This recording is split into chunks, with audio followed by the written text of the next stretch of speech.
na po yung ano, good morning po. Ngayon dito ay alas 9. Ito na po yung Horilac Park, binuksan na. William Horilac Park. Tingnan natin kung anong pinagbago. Ayan, ngayon ang Horilac, 3 years ata may higit na sinara to. So ayan, binuksan na. Oo, nabawasan yung mga ano, yung mga yan, nabawasan yung mga puno.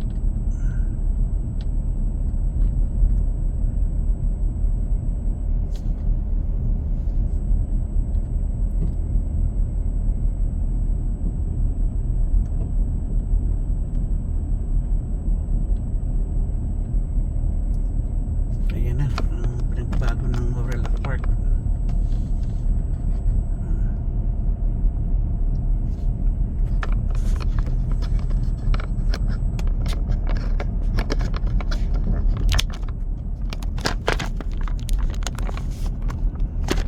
Ayan po yung mga ano, ayan o.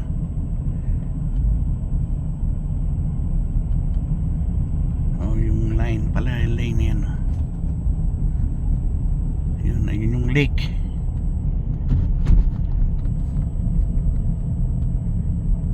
Ay, bicycle lang dito? No.